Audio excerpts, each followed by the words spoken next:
Oke, baik. Selamat sore, Mister dan teman-teman sekalian. Terima kasih atas waktu dan kesempatan yang saya peroleh untuk mempresentasikan hasil kerja saya untuk memenuhi ujian akhir semester mata kuliah neuroteologi. Pada kesempatan ini saya akan mempresentasikan yaitu hubungan antara otak dan agama yang berkaitan dengan neuroteologi. Baik, saya langsung pada tahap pendahuluan. Neurotologi merupakan atau mengacu pada bidang kajian multidisiplin yang berperan untuk memahami hubungan antara otak manusia dan agama dalam perkembangan awalnya. Yang perlu kita ketahui bahwa neurotologi lebih dipahami secara luas berkaitan dengan hubungan antara agama dan ilmu otak secara umum, di mana tujuannya untuk para penulis lebih memperkenalkan neurotologi secara umum dan menyediakan dasar bagi kajian yang lebih mendalam dari para ahli teologi, ilmu saraf, dan kedokteran.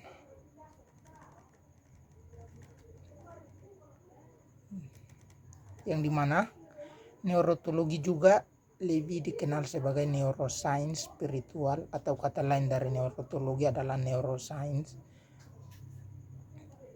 yang berperan dalam bidang studi dan yang berkembang dalam memahami hubungan antara ilmu otak dan agama. Salah satu pakar filsuf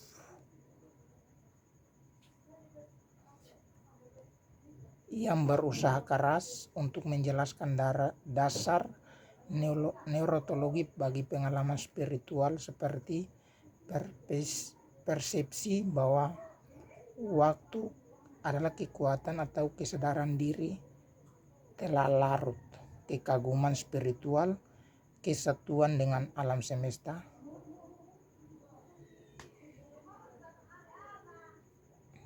yang cukup besar terhadap neurotologi di seluruh dunia. Neurotologi bersifat multidisiplin dan lebih mencakup ke bidang-bidang teologi, studi agama, pengalaman dan praktik keagamaan, filsafat, ilmu kognitif,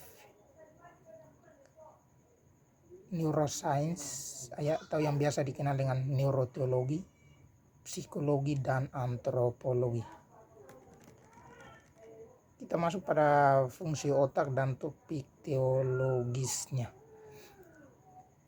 di mana pada bagian ini saya akan mengkaji berbagai fungsi otak yang menyeluruh untuk menentukan bagaimana konsep-konsep teologis secara umum dapat diturunkan, dan perlu ditekankan bahwa fungsi-fungsi otak yang dijelaskan atau yang saya jelaskan pada tahap ini di bawah ini berkaitan dengan kategori-kategori fungsi yang luas. Kajian neurotologi di masa mendatang perlu mengevaluasi secara lebih baik kekhususannya di berbagai proses otak untuk menentukan apakah dan bagaimana proses yang berkaitan dengan konsep-konsep keagamaan dan teologi secara umum. Fungsi yang pertama adalah fungsi holistik, di mana otak kita yang ada pada bagian kanan atau belahan otak kita yang ada di bagian kanan memiliki kemampuan untuk menentukan konsep holistik, sehingga kita memahami keutuhan dalam segala hal.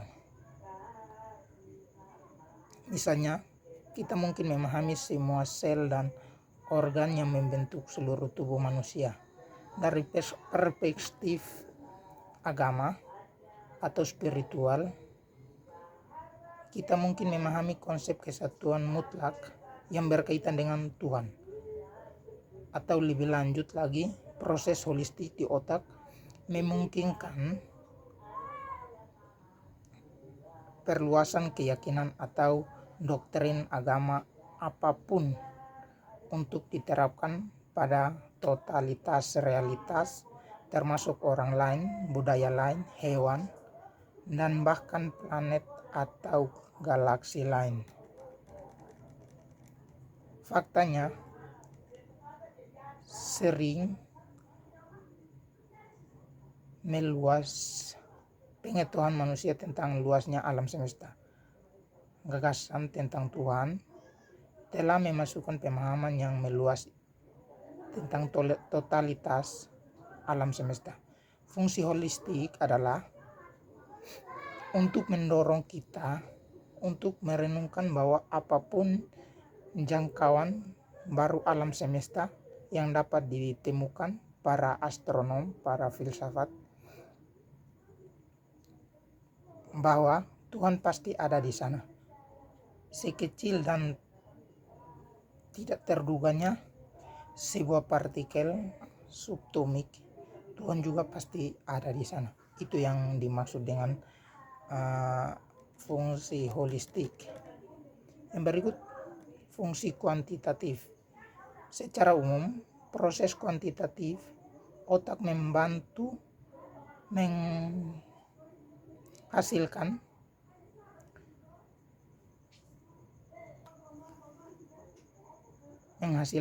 sistematika dan berbagai perbandingan antara kuantitatif untuk objek-objek di dunia. Fungsi kuantitatif juga atau sains pada dasarnya didasarkan pada deskripsi matematis tentang alam semesta. Dalam hal ini, implikasi filosofi dan teologi.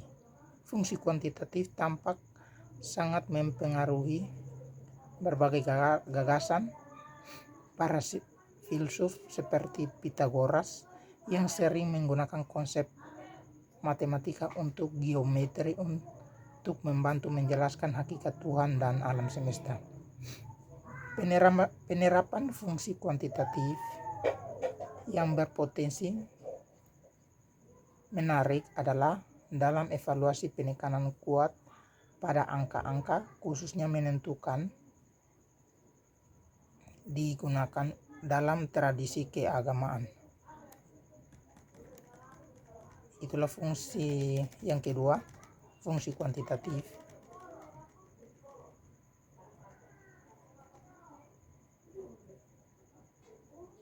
Kita masuk pada fungsi yang berikut, yaitu fungsi biner. Proses biner otak memungkinkan kita untuk memisahkan dua konsep yang berlawanan antara kemampuan untuk memahami teologi karena hal-hal yang berlawanan yang dapat dipisahkan mencakup kebaikan dan kejahatan, keadilan dan ketidakadilan, serta manusia dan Tuhan. Di antara banyak hal lainnya, banyak polaritas atau dikotomi ini ditemukan di seluruh teks agama, dari semua agama. Di mana sebagian besar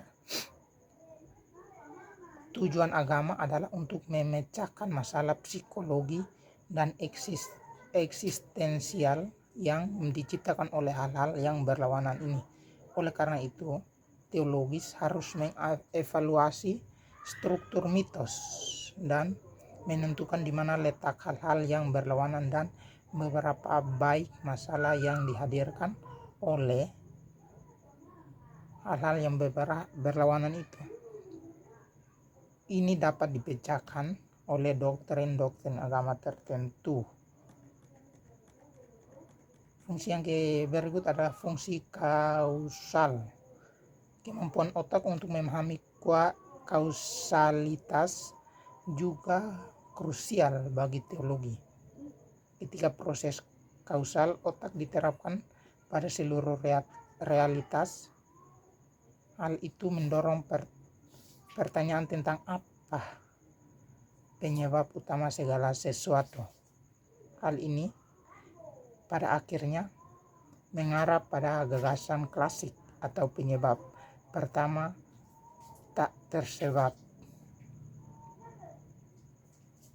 Dari salah satu filsuf atau para pakar, para ahli, Thomas Aquinas, sebagai argumen keberadaan Tuhan bagi agama monoteistik.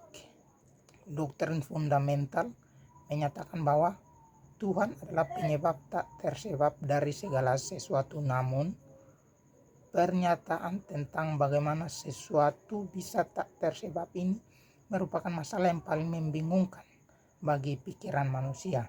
Faktanya, pada para pakar teologi, para pakar teolog atau ilmuwan telah bergulat dengan kausalitas sebagai bagian integral dari pemahaman alam semesta dan Tuhan. Filsafat Aristoteles mendalilkan 4 aspek kausalitas, yaitu kausalitas efisien, material, kausalitas formal, dan kausalitas final. Dari keempat kausalitas ini dapat diterapkan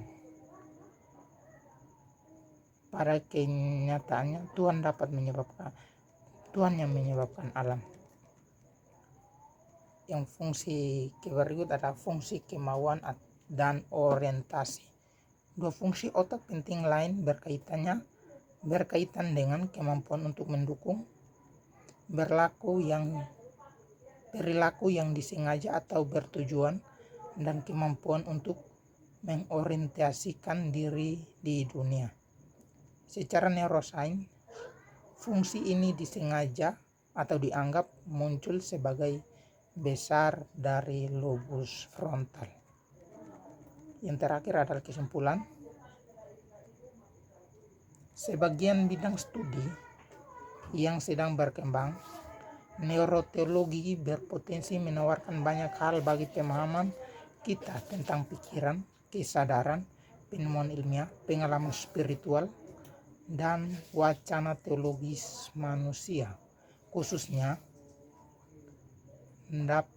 terdapat banyak area yang berpotensi kaya untuk mempertimbangkan dalam konteks agama.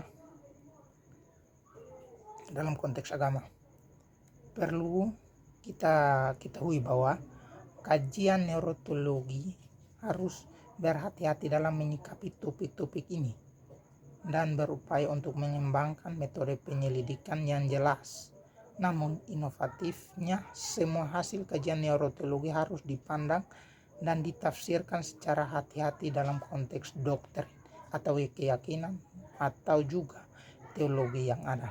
Namun, jika teologi pada akhirnya berhasil mencapai tujuannya, pendekatan integratifnya berpotensi merevolusi pemahaman kita tentang alam semesta dan tempat kita di dalamnya. Pemahaman ini lebih baik tentang pikiran manusia, biologinya, dan sirkuit saraf berpotensi untuk memecahkan masalah-masalah buatan manusia. Pemahaman ini bahkan dapat menjembatani ilmu neurologi empiris dengan ketidakberwujudan dan kepekaan teologi. Baik, sekian hasil presentasi saya. Sekian dan terima kasih. Salam.